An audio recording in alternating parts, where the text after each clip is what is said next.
काल्पनिक र सत्य घटनामा आधारित भूतको कथा भन्ने च्यानल रहस्य नेपाली हररलाई लाइक र सब्स्क्राइब गर्नुहोस्।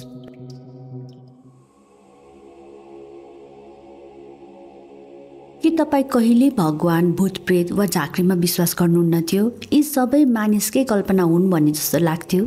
तर एक दिन यस्तो घटना भयो कि जसले तपाईँको पुरै सोच नै बदलिदियो। स्वागत छ रहस्य नेपाली हररमा। आज म तपाईँहरूलाई यस्तै दुई डरलाग्दा कथाहरू सुनाउँदैछु। तयार हुनुहोस्, किनकि रहस्यको श्रृङ्खला 16 को डरलाग्दो यात्रा अब सुरु हुँदैछ। म कहिले पनि भूतप्रेत र भगवानको अस्तित्वबारे गम्भीर रूपमा सोच्दिन थिएँ। यी सब केवल कल्पना मात्र हुन् र कथाहरूमा मात्र सीमित छ भन्ने लाग्थ्यो। तर त्यो रातको घटनाले मेरो सोचाइ नै बदलिदियो। नमस्ते, मेरो नाम सुमन राई हो। मेरो घर सङ्खुवा सभा हो, तर म कक्षा 8 देखि मेरो छेमा अर्थात् आमाकी बहिनीको घरमा बसेर पढ्ने गरेको छु। मेरो छेमाको घर चाहिँ दमकमा छ। यो घटना घटेको नि धेरै समय भएको छैन, यही 2079 सालतिरको कुरा हो। गाउँमा मरण परेर जोखना हेर्दा नि म कहिले कसैको चिन्तामा जाने गर्दिन थिएँ। जनेता दमक झरेसी त परेको कुरा। म यस्तो कुरामा विश्वास नगरे नि मेरो आफ्नै काकामा भने वन झाँक्री आएको हो। फेरि उहाँलाई नमान्ने हाम्रो गाउँमा कोही पनि छैनन्। गाउँलेहरू भन्ने गर्थे कि धारा कान्छा झाँक्रीले हुकेसी मसान डायन लाइको विषेक हुन्छ, च्वाट्टै पारिदिन्छ।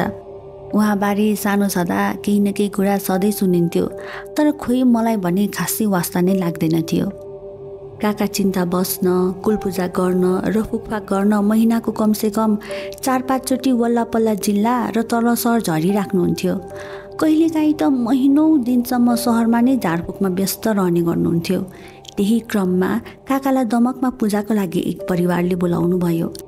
काका दमक आउने निश्चित भएपछि उहाँले छेमालाई खबर गर्नुभयो। काका दमक आउँदा केही किनेर लगा, केही खा भनेर मलाई पैसा दिने गर्नुहुन्थ्यो। त्यही भएर काका आउने भनेपछि म निकै खुसी थिएँ। तर यो पटक मेरो र काकाको भेटले अरू नै मोड लिनेवाला थियो। यो कुराका आभास मलाई अलिकति भए नि अगाडि भएको भए म पैसा माया मारेर काकालाई भेट्न जाँदिन थिएँ होला। काका काममा निस्कँदा सधैँ 2वटा सहयोगी साथमा लिएर हिँड्ने गर्नुहुन्थ्यो। तर यो पालि एकजना सहयोगीलाई टाइफाइडले बिरामी भएको कारण उहाँ आउन सक्नु भएन।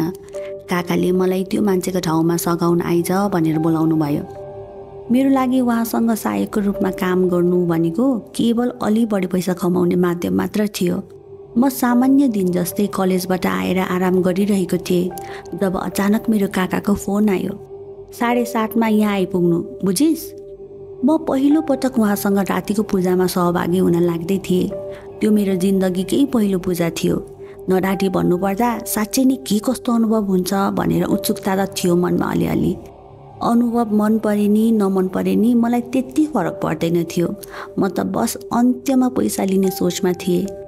काकाले भनेअनुसार म गन्तव्यमा समयमा नै पुगेँ। सधैँ चाहिँ शान्त र गम्भीर मेरो काका आफ्नो एक सहयोगीका साथ झाँक्रीको पोसाक लगाएर पूजाको तयारी गर्दै हुनुहुन्थ्यो। पूजा चाहिँ एक लिम्बूको घरमा थियो जहाँ कालो जादुको प्रभाव परेको थियो। त्यो घरमा एक वृद्ध बोजू, श्रीमान श्रीमती र एक छोरा थिए। केही समयमा ढ्याङ्ग्रो बजेसँगै पूजा सुरु भयो। म पनि काका र काकाको सहयोगीलाई सामान बनाउन र जुटाउनमा तत्पर थिएँ। करिब 2 घन्टापछि काका ढ्याङ्ग्रो बजाउँदै उफ्रिँदै घर पछाडि लाग्नुभयो। घरको सदस्यसँगै म पनि काकाको पछि गएँ। घर पछाडिको बारीमा गएर काका त्यही मन्त्र फलाक्दै केही बेर उफ्रिरहनु भयो। त्यसपछि काकाले सङ्केत दिँदै त्यो जमिनमा खन्न भनेर आदेश दिनुभयो। म, उहाँको सहयोगी र त्यो घरको मालिक मिलेर खन्न थाल्यौँ। करिब 2 फिट जति खनेपछि एउटा कपडाको पोका भेटियो। काका चाहिँ अहिले पनि मन्त्र फलाक्दै ढ्याङ्ग्रो बजाउँदै उफ्रिरहनु भइरहेको थियो। त्यो पोका खोल्दा हड्डीको टुक्रा, कपालको बुजुल्टो, सुन र काँसका टुक्राहरू भेटिए। के होला यस्तो भनेर कोट्याएर हेर्दै थिएँ। काकाले रोकिएर भन्नुभयो कि यो एक प्रकारको कालो जादु हो।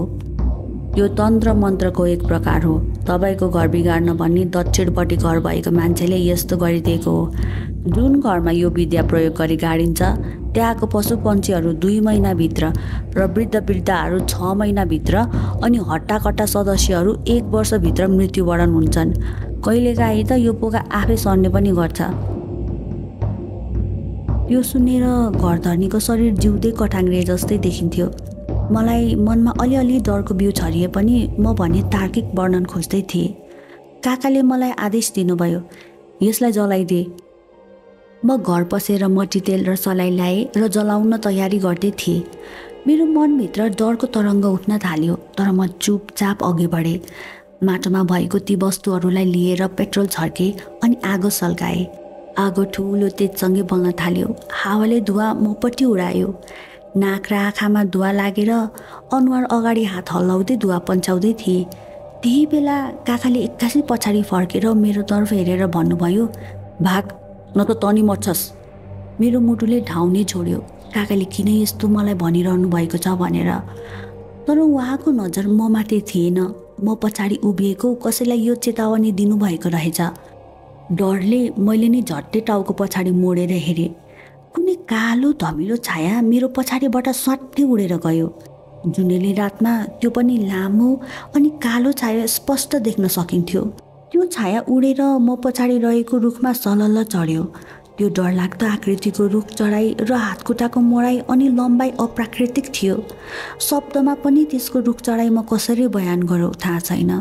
म अकमक्क परेर त्यही हेर्दै थिएँ। त्यही बेला काकाले मलाई एक्कासी तानेर पछाडि ल्याउनु भयो। उहाँले झोलाबाट एउटा डिम्बा निकालेर मेरो वरिपरि 3 पटक घुमाउनु भयो र भुइँमा फोड्नुभयो। त्यो फुटेको डिम्बा रगताम्मै थियो।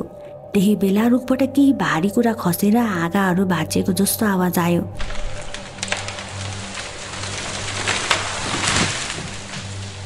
मेरो आँखाले यो 2 मिनेटभित्र जे देख्यो, मेरो मनले जुन डर महसुस गर्यो, त्यो बयान गर्न सायद मसँग शब्द काफी नै छैनन् होला। त्यो रात पूजा सकाएर मनी त्यही घरमा बास बसे।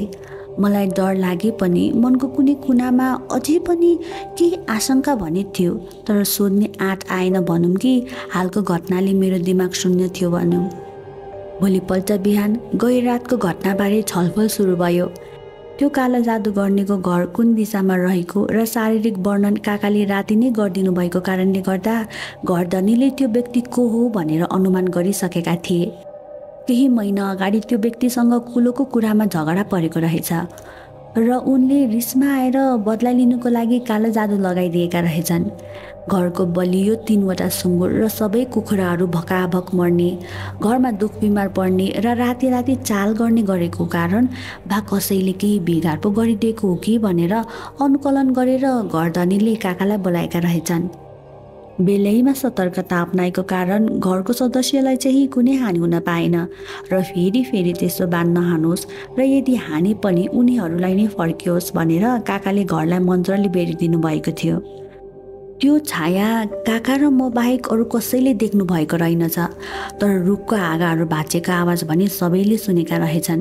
काकाले मेरो काँधमा हात राख्दै भन्नुभयो, तेरो छाया कमजोर भएको कारण तँलाई हिजो प्रहार गर्नु खोजेको थियो। मेरो देउताले समयमा नै मलाई जानकारी दिनु भएर त बाँचेस्। यो सुनेर मेरो दिमाग र कान एकैसाथ झनन भयो। म केही बोलिनँ, मात्र मुस्कुराएँ अनि खाना खाई काकासँग पैसा लिएर घरतिर लागेँ। कसैले मेरो अनुभवलाई अन्धविश्वासको नामाकरण दिए पनि मलाई फरक पर्दैन। अब मलाई धामी झाँक्री र भगवानमा यति विश्वास लाग्छ नि म के भनौँ। र काकालाई हेर्ने मेरो नजरमा पनि परिवर्तन आएको छ। तपाईहरूलाई यो सत्यतामा विश्वास होस् या नहोस्, तर आफ्नो वरिपरि के कस्तो मान्छेले आफूप्रति के कस्तो व्यवहार गर्दैछन् त्यो कुरामा चाहिँ होस राख्नुहोस्। सफा कपडा लगाएर मुखमा मिठो मुस्कान भए पनि मनमा कत्तिको मैला छ भनेर आफ्नो निकटका मानिसहरूलाई चिन्नुपर्ने रहेछ। मेरो नाम अमुल प्रसाई हो। यो घटना मेरो हजुरबाको हो अनि यो कथा मलाई मेरो बुवाले सुनाउनु भएको। बेला बखत गाउँका कार्यक्रममा मेरो हजुरबुवा जाने गर्नुहुन्थ्यो। कहिलेकाहीँ कार्यक्रमबाट घर फर्किँदा रात पर्ने गर्थ्यो। त्यसबेला गाउँतिर बिजुलीको सुविधा भने थिएन। कार्यक्रमबाट घर फर्किँदा खेतका आली हिँड्दै सखुवा र सिसौका रुखहरू अनि झाडीहरू पार गर्दै अँध्यारो रातमा बाटो पहिलाउन निकै गाह्रो हुन्थ्यो। हजुरबुवा गाउँकै सम्पन्न मानिसमध्ये एक हुनुहुन्थ्यो। उहाँले धेरैजनालाई आर्थिक सहयोग गर्नुभएको थियो। उहाँले दिएको सानो ठुलो सहयोगका कारण गाउँकै धेरैजना मानिसहरू उहाँका ऋणी थिए। तीमध्ये रविशङ्कर नाम गरेको एक किसान पनि थिए जसले हजुरबुवासँग धेरै ऋण लिएका थिए। रविशङ्करका एकमात्र छोरी थिइन्। उनको विवाहको लागि आवश्यक दाइजो जुटाउन नसक्दा रविशङ्करले ठुलो रकमको ऋण लिन बाध्य भएका थिए। हजुरबुवाले कुनै ढितो कागज नगरी रकम दिनुभएको थियो रे। त्यसपछि रविशङ्करले हजुरबुवालाई निकै सम्मान गर्न थालेका थिए। त्यस दिन हजुरबुवालाई गाउँको भेलाबाट फर्किन अलि बढी नै ढिलो भएको थियो। रात पर्न थालिसकेको कारण बाटो धपक्कै अँध्यारो भइसकेको थियो। त्यसमा पनि आँखा खोल्न नसक्ने गरी झरी परिरहेको थियो। बाटोभरि पानीका हिलो र खाल्टाखुल्टीको कारण हजुरबुवाले आफ्नो बाटो बिराउनु भएछ। उहाँले जता हेरे पनि कुनै चिनिने सङ्केत भेट्नु भएको थिएन। चारैतिर कालो अँध्यारो, बर्सातले गर्दा हावा चिसिन थालिसकेको थियो अनि त्यसमाथि हातगोडा हिलाम्मै भइसकेका थिए। केही समय बाटो पहिलाउन कोसिस गर्दा पनि उहाँ गहिरो अनिश्चिततामा फस्नुभयो। त्यसै बेला पछाडिबाट कसैले मालिक भनेर बोलायो। एक्कासी कसैले बोलाउँदा हजुरबुवा झस्किनु भयो, तर त्यो आवाज परिचित नै थियो, रविशङ्करको। हजुरबा फर्कन नपाउँदै रविशङ्करले तुरुन्तै भने, नफर्किनु मालिक, धेरै रात परिसक्यो, बस हिँडिरहनुहोस्, म बाटो देखाउँछु। पछाडि रविशङ्कर थिए र उनका हातमा एउटा बत्ती बलिरहेको थियो। रविशङ्करले भने, म तपाईँलाई बाटो देखाउँछु, तर तपाईँले पछाडि फर्केर हेर्नु हुँदैन है मालिक। रात परेर बाटो अल्मलिएको कारण हजुरबुवाले केही सोच्नु भएन। उहाँलाई बस घर पुगेर सुकिलो कपडा फेरि ओछ्यानमा थकान मेट्नु थियो। थाकिसकेको शरीर अनि हराउने अँध्यारोमा एउटा परिचित स्वरले दिएको आश्वासनका साथ उहाँ हिँड्न थाल्नुभयो। बिस्तारै हजुरबुवाले रविशङ्करसँग कुरा गर्न थाल्नुभयो। तिम्रो छोरीको विवाह राम्रोसँग सम्पन्न भयो रविशङ्कर? निश्चय भयो मालिक, तपाईँको कृपाले गर्दा सबै राम्रो भयो, रविशङ्करले जवाफ दिए। हजुरबुवाले मुस्कुराउँदै थप कुरा सोध्नुभयो, अनि खेती? पानीले त समस्या पारेको होला नि? रविशङ्करले भने, हजुर मालिक, समस्या त छ, तर अब झरी पर्यो, बिस्तारै सम्हालिन्छ। रविशङ्करको स्वर सधैँ जस्तै गम्भीर तर भरपर्दो थियो। हजुरबुवा हिँडिरहनु भयो। उहाँले पाइलै पछि पछाडिबाट आउने बत्तीको उज्यालोबाट बाटो चिन्न सक्नुभएको थियो, तर कहिलेकाहीँ लाग्दथ्यो कि रविशङ्करको पाइला माटोमा गाडिरहेको थिएन। तर केही शङ्का नगरी उहाँ अघि हिँड्नुभयो र रविशङ्कर पछाडिबाट बत्तीको उज्यालो पार्दै उहाँको पछि। थोरै बेरमै उहाँहरू गाउँको छेउमा आइपुग्नुभयो। रविशङ्करले भने, अब म यहाँबाट जानुपर्छ, मेरो अर्को ठाउँ जानुपर्ने काम छ मालिक। हजुरबाले फर्केर हेर्दा रविशङ्कर अँध्यारोमा विलीन भइसकेका थिए। उहाँले सोच्नुभयो कि रविशङ्कर त कति चाँडो हिँड्दो रहेछ। गाउँ छेउमा आइसकेको कारण उहाँ अघि बढ्नुभयो, तर गाउँको माहौल अजीब थियो। रविशङ्करको घर अगाडि भिड जम्मा भएको थियो। सबैजना गम्भीर मुद्रामा कुरा गरिरहेका थिए। हजुरबाले चौकन्न पर्दै सोध्नुभयो, के भयो? एकजना गाउँले अगाडि आएर भने कि रविशङ्कर आज साँझ बित्यो मालिक। हजुरबाले आश्चर्यचकित हुँदै के भन्दै कालिनुभयो। उहाँको मुटु जोरले धड्किन थाल्यो। रविशङ्कर? तर मसँगै? उहाँले वाक्य पुरा गर्न सक्नु भएन। रविशङ्करले बत्ती बोकेर अघिसम्म त बाटो देखाएका थिए, तर यदि ऊ साँझ नै बितिसकेका थिए भने मलाई बाटो देखाउने रविशङ्कर होइन, त्यो त उसको आत्मा रहेछ भनेर उहाँलाई आभास भयो। सायद रविशङ्कर आफ्नो ऋण तिर्न मृत्युपछि पनि फर्केर आएका थिए। हजुरबाले भन्नुहुन्थ्यो कि असल रविशङ्करले आफ्नो ऋण मृत्यु पश्चात नै तिरेर चुक्ता गरे।